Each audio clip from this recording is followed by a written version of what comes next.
ಎಲ್ರಿಗೂ ನಮಸ್ಕಾರ ಸ್ನೇಹಿತರೆ. OPSಗೆ ಸಂಬಂಧಪಟ್ಟ ಹಾಗೆ ಒಂದು ಲೇಟೆಸ್ಟ್ ಅಪ್ಡೇಟ್ ಇರುವಂತದ್ದು. ಅಂದ್ರೆ ಈ ಹಳೆಯ ಪಿಂಚಣಿ ಯೋಜನೆಯನ್ನ ಜಾರಿ ಮಾಡ್ಲಿಕ್ಕೆ ಸಂಬಂಧಪಟ್ಟ ಹಾಗೆ ಏನೆಲ್ಲ ಮಾಹಿತಿಗಳು ಈಗ ಹೊರ ಬರ್ತಾ ಇದೆ ಅನ್ಲಿಕ್ಕೆ ಸಂಬಂಧಪಟ್ಟ ಹಾಗೆ ಇರ್ತಕ್ಕಂಥ ಅಥವಾ ಲಭ್ಯ ಇರತಕ್ಕಂಥ ಒಂದು ಮಾಹಿತಿ ಇದು.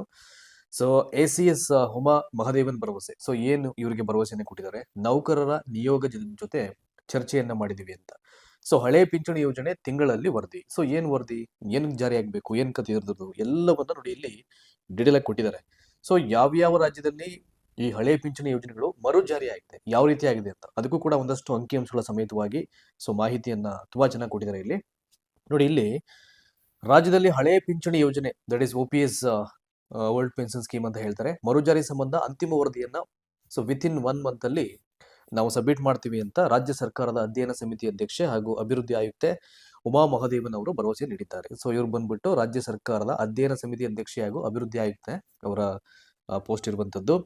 ಸೊ ರಾಜ್ಯ ಸರ್ಕಾರಿ ನೌಕರರ ಸಂಘದ ಅಧ್ಯಕ್ಷ CS ಷಡಕ್ಷರಿ ನೇತೃತ್ವದ ಆಯೋಗದ ಜೊತೆಗೆ ವಿಧಾನಸೌಧದಲ್ಲಿ ಸೋಮವಾರ ಅವರು ಚರ್ಚೆಯನ್ನ ನಡೆಸ್ತಾರೆ. OPS ಮರುಜಾರಿ ಸಂಬಂಧ ಅಧ್ಯಯನ ನಡೆಸಿ ಸರ್ಕಾರಕ್ಕೆ ವರದಿ ಸಲ್ಲಿಸುವ ಜವಾಬ್ದಾರಿ ಹೊತ್ತ ಉಮಾ ಮಹದೇವನ್ ಸಮಿತಿ ವರದಿ ಇನ್ನೂ ಅಂತಿಮಗೊಳಿಸಿಲ್ಲ ಅಂತ. ಸೊ ಆಲ್ರೆಡಿ ಒಂದ್ ರೌಂಡ್ ಅದು ಮಾತುಕತೆ ಆಗಿತ್ತು, ಬಟ್ ಇನ್ನೂ ಅದು ವರದಿ ಅಂತಿಮವಾಗಿರಲಿಲ್ಲ.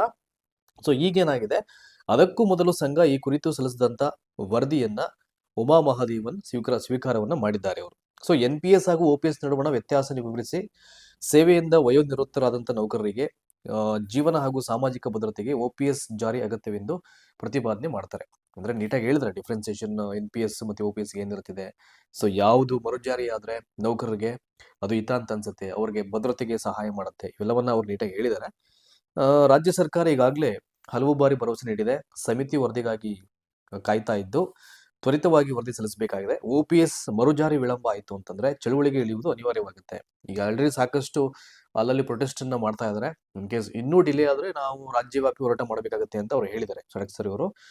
ಸೊ ಇಲ್ಲಿ ಹೊರೆ ಚಿಂತೆ ಬೇಡ ಅಂತ ಹೇಳಿದ್ದಾರೆ. ಸೊ ಏನು ಹೊರೆ ಆಗುತ್ತೆ ಅನ್ಲಿಕ್ಕೆ ಸಂಬಂಧಪಟ್ಟ ಹಾಗೆ, ಸೊ ಯಾವ ರೀತಿ ಹೊರೆ ಆಗುತ್ತೆ ಅಂತ ಇದನ್ನು ಕೂಡ ಅವರು ಇಲ್ಲಿ ಕ್ಲಿಯರ್ ಕಟ್ ಆಗಿ ಮೆನ್ಷನ್ ಮಾಡಿದ್ದಾರೆ. ಸೊ ಅದನ್ನು ಮಾರ್ಕ್ ಮಾಡಿ ಹೇಳ್ತೀನಿ ಈಗ ನಾನು. ರಾಜ್ಯದಲ್ಲಿ 2.93 ಹತ್ತಿರ ನಿಯರ್ಲಿ 3 ಲಕ್ಷ NPS ನೌಕರರಿದ್ದಾರೆ. ಎಲ್ರಿಗೂ OPS ಅನ್ವಯಿಸುವುದರಿಂದ ಬೊಕ್ಕಸದ ಮೇಲೆ ಹೆಚ್ಚುವರಿ ವೇತನ ಹೊರೆ ಚಿಂತೆ ಬೇಡವೆಂದು ಮನವರಿಕೆ ಮಾಡಿಕೊಟ್ಟಿದೆ ಅಂತ. ಸೊ ನೌಕರರ ವಂತಿಗೆ ಆಗ್ಲಿ, ಹಾಗೇನೆ ಸರ್ಕಾರದ ಪಾಲು, ಖಾಲಿ ಹುದ್ದೆಗಳಿಂದ ಉಳಿತಾಯ ಎಲ್ಲದರ ಬಗ್ಗೆ ಲೆಕ್ಕಾಚಾರ ಮಾಡಿ OPS ಸರ್ಕಾರ ಹೊರೆ ಬದಲು ಉಳಿತಾಯವಾಗಲಿದೆ ಎಂದು ಸಮರ್ಥಿಸಿಕೊಂಡಿದೆ.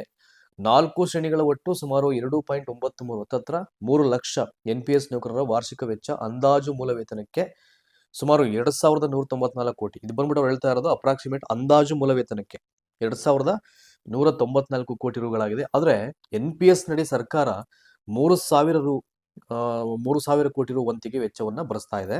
ಖಾಲಿ ಇರುವ 2.76 ಲಕ್ಷ ಹುದ್ದೆಗಳ ಮೂಲ ವೇತನ ಸುಮಾರು 13,673.31 ಕೋಟಿ ಅಂತ ಹೇಳ್ತಾರೆ ಈಗ.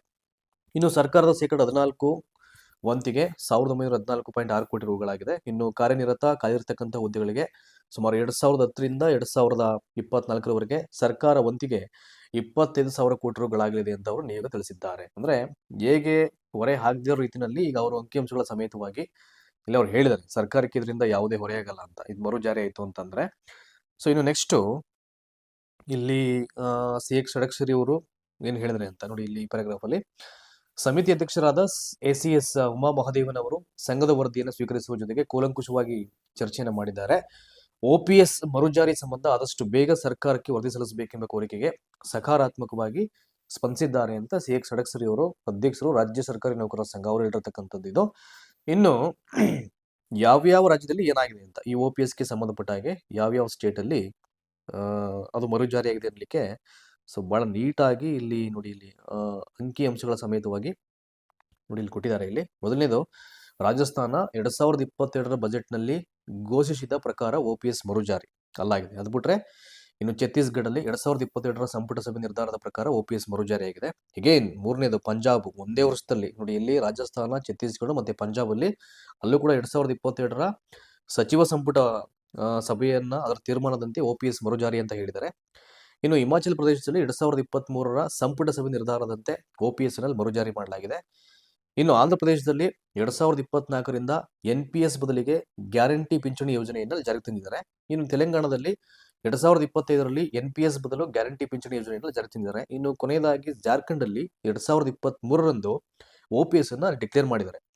ಸೊ ಆದ್ರೆ ಮರುಜಾರಿ ಆಗಿಲ್ಲ ಅಂತ. ಇದು ಇರ್ತಕ್ಕಂಥ ಯಾವ್ಯಾವ ರಾಜ್ಯದಲ್ಲಿ ಏನೆಲ್ಲ ಘೋಷಣೆಯನ್ನ ಮಾಡಿದ್ದಾರೆ, ಅಲ್ಲಿ ಏನೇನು ಸ್ಕೀಮ್ಸ್ ಅಲ್ಲಿ ಜಾರಿ ಮಾಡಿದ್ರೆ ಅದಕ್ಕೆ ಸಂಬಂಧಪಟ್ಟಂತ ಮಾಹಿತಿ ಇದು. ಅಂಡ್ ಇಲ್ಲಿ ನೋಡಿ, ಇಲ್ಲಿ ರೈಟ್ ಸೈಡ್ ನಲ್ಲಿ ಒಂದಷ್ಟು ವಿವರಗಳನ್ನು ಕೊಟ್ಟಿದ್ದಾರೆ. ಈವರೆಗೆ ಆಗಿದ್ದೇನು ಅಂತ, ಇದಕ್ಕೆ ಸಂಬಂಧಪಟ್ಟ ಹಾಗೆ, ಈ OPS ಗೆ ಸಂಬಂಧಪಟ್ಟ ಹಾಗೆ ಈವರೆಗೆ ಏನೇನಾಗಿದೆ ನೋಡಿ. ಮೊದಲನೇದು, ಹಳೆಯ ಪಿಂಚಣಿ ಯೋಜನೆ ಜಾರಿ ಸಂಬಂಧ ಪರಿಶೀಲನಾ ವರದಿ ಸಲ್ಲಿಸಲು ಅಪಾರ ಮುಖ್ಯ ಕಾರ್ಯದರ್ಶಿ ಅಧ್ಯಕ್ಷತೆಯಲ್ಲಿ ಸಮಿತಿಯಿಂದ ರಚನೆ ಮಾಡಲಾಗಿದೆ. That was the first point ಇದು. ದ ಸೆಕೆಂಡ್ ಒನ್, ಸಮಿತಿ ಸದಸ್ಯರಾದಂತಹ 4 IAS ಅಧಿಕಾರಿಗಳು ರಾಜಸ್ಥಾನ್, ಹಿಮಾಚಲ ಪ್ರದೇಶ, ತೆಲಂಗಾಣ ಮತ್ತು ಆಂಧ್ರ ಪ್ರದೇಶಗಳಿಗೆ ವಿಸಿಟ್ ಮಾಡಿ ಅಲ್ಲಿ ಇನ್ಫಾರ್ಮೇಶನ್ಸ್ ಅನ್ನು ಕಲೆಕ್ಟ್ ಮಾಡಿರುವಂತದ್ದು. ನೆಕ್ಸ್ಟ್, ಅಪಾರ ಮುಖ್ಯ ಕಾರ್ಯದರ್ಶಿ ಅಂಜುಮ್ ಪರ್ವೇಜ್ ಅಧ್ಯಕ್ಷರಾಗಿದ್ದ ಅವಧಿಯಲ್ಲಿ ಸಮಿತಿ ಒಮ್ಮೆ ಸಭೆಯನ್ನು ಸೇರಿ 4 IAS ಅಧಿಕಾರಿಗಳು ಸಂಗ್ರಹ ಮಾಡಿದಂತ ಮಾಹಿತಿಗಳನ್ನ ವಿನಿಮಯ ಮಾಡಲಾಗಿತ್ತು ಅಂತ. ಅದಾದ್ಮೇಲೆ ಸಮಿತಿ ಹಾಲಿ ಅಧ್ಯಕ್ಷೆ, ಅಭಿವೃದ್ಧಿ ಆಯುಕ್ತೆ ಉಮಾ ಮಹಾದೇವನ್, ಆರ್ಥಿಕ ಇಲಾಖೆ ಕಾರ್ಯದರ್ಶಿ ಡಾಕ್ಟರ್ MT ರೈಸು ಸಮಕ್ಷಮ OPS ಜಾರಿ ಕುರಿತು ರಾಜ್ಯ ಸರ್ಕಾರ ನೌಕರರ ಸಂಘದ ನಿಯೋಗ ಸೋಮವಾರ ಸಭೆ ವರದಿ ಸಲ್ಲಿಕೆಯಾಗಿದೆ ಎಂದು ಲೇಟೆಸ್ಟ್ ಆಗಿ ನಡೆದಿರತಕ್ಕಂಥ ಒಂದು ವರದಿ ಸಲ್ಲಿಕೆ ಇದು. ನೆಕ್ಸ್ಟ್, ಇನ್ನು ನಿಮ್ಗೆ 6ನೇದಕ್ಕೆ ಬಂದ್ರೆ ಇಲ್ಲಿ ನೋಡಿ, ಇಲ್ಲಿ ಏನ್ ಹೇಳ್ತಾ ಇದ್ದಾರೆ, 6 ಪಾಯಿಂಟ್ಗೆ ಸಂಬಂಧಪಟ್ಟ ಹಾಗೆ OPS ಮರುಜಾರಿಯಾಗಿರುವ 6 ರಾಜ್ಯಗಳಲ್ಲಿ ವಸ್ತುಸ್ಥಿತಿ, ರಾಜ್ಯ ಸರ್ಕಾರಿ NPS ನೌಕರರ ಬೇಡಿಕೆ, ವೆಚ್ಚದ ತುಲನಾತ್ಮಕ ಅಂಕಿಅಂಶಗಳ ಸಹಿತ ಅಂತಿಮ ವರದಿ ಸಿದ್ಧಪಡಿಸಲು ಸಮಿತಿ ಗಂಭೀರ ಚಿಂತನೆಯನ್ನ ಇಲ್ಲಿ ಮಾಡುವುದೇ ಅಂತಕ್ಕಂಥದ್ದನ್ನ ಇಲ್ಲಿ ಹೇಳಿದ್ದಾರೆ. ಅಂದ್ರೆ ಇದಕ್ಕೆ ಸಂಬಂಧಪಟ್ಟಂತ ನಡೆದಿರ್ತಕ್ಕಂಥ ಒಂದಷ್ಟು ಅಪ್ಡೇಟ್ಸ್ ಇವೆಲ್ಲ ಕೂಡ ಏನೆಲ್ಲ ಆಗಿದೆ, ಚರ್ಚೆಗಳಾಗಿರ್ಬೋದು, ಸಭೆಗಳಾಗಿರ್ಬೋದು, ಅಥವಾ ಮಾಹಿತಿಗಳಾಗಿರ್ಬೋದು, ಅಷ್ಟನ್ನ ಹೇಳಿದ್ದವರು.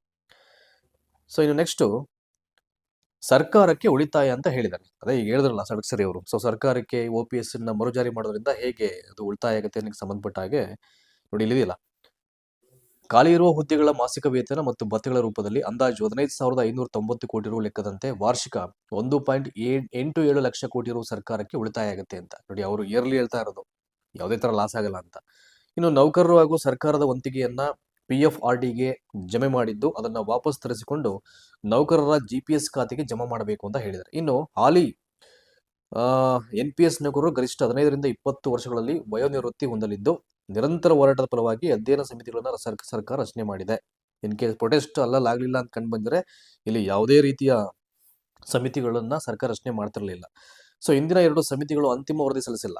ಅಂದ್ರೆ 2 ಸಮಿತಿಗಳು ಒಂದು ಡ್ಯೂ ಆಗಿದೆ. ಅಂದ್ರೆ ಯಾವುದೇ ರೀತಿಯ ಒಂದು ಫೈನಲ್ ವರದಿಗಳನ್ನ ಇನ್ನೂ ಕೊಟ್ಟಿಲ್ಲ ಅವರು. ಇನ್ನು ಹಾಲಿ ಸಮಿತಿಯು ತ್ವರಿತವಾಗಿ ವರದಿ ಸಲ್ಲಿಸಿ ನೌಕರರ OPS ಬೇಡಿಕೆ ಈಡೇರಿಸಲಿಕ್ಕೆ ಸಹಕರಿಸಬೇಕು ಅಂತ ಈಗ ನಿಯೋಗ ಕೋರಿರುವಂತದ್ದು. ಸೊ ಇದಿಷ್ಟು OPS ಪಿಂಚಣಿ ಯೋಜನೆ ಅಂತ ಏನಿದೆ, ಇದು ಹಳೆಯ ಪಿಂಚಣಿ ಯೋಜನೆ, ಅದನ್ನ ಇನ್ನು 1 ತಿಂಗಳಲ್ಲಿ ಆ ವರದಿಯನ್ನ ನಾವು ನೀಡ್ತೀವಿ ಅಂತ ಹೇಳಿದ್ರೆ, ಅಂದ್ರೆ ಮರುಜಾರಿಗೆ ಸಂಬಂಧಪಟ್ಟಂತ ಅಂತಿಮ ವರದಿ ಅದು. ಹಾಗಾಗಿ ಆ ವರದಿಗೋಸ್ಕರ ಸೊ ಇಷ್ಟೆಲ್ಲ ಸಾಹಸಗಳನ್ನ ಇಲ್ಲಿ ಐ ಥಿಂಕ್ ಹಲವಾರು ವರ್ಷಗಳಿಂದ ಬಿಡುವಿಲ್ದನೆ ಇಲ್ಲಿ ಮಾಡ್ತಾ ಇರುವಂತದ್ದು. ನಿಯೋಗ ಆಗಿರ್ಬೋದು, ಸರ್ಕಾರಿ ನೌಕರರ ಸಂಘಗಳಾಗಿರ್ಬೋದು, ಇವೆಲ್ಲವೂ ಕೂಡ ನೋಡಿ. ಇಲ್ಲಿ ಅವ್ರು ಭೇಟಿ ಆಗಿದ್ರಲ್ಲ ಸಡಕ್ಷರಿ ಅವರು, ನೋಡಿ ಇಲ್ಲೇ ಹೇಳಿದ್ದಾರೆ, ಅದು ಪೇಪರ್ನಲ್ಲೇ ನೀಟಾಗಿ ಮೆನ್ಷನ್ ಆಗಿದೆ. ಸೊ ವಿಧಾನಸೌಧದಲ್ಲಿ ACS ಉಮಾ ಮಹಾದೇವನ್ ಅವರಿಗೆ ರಾಜ್ಯ ಸರ್ಕಾರಿ ನೌಕರರ ಸಂಘದ ನಿಯೋಗ ಸೋಮವಾರ ಮನವಿ ಸಲ್ಲಿಸಿತ್ತು. ಅಂದ್ರೆ ಸರ್ಕಾರಿ ನೌಕರರ ಒಂದು ನಿಯೋಗ ಅಂತ.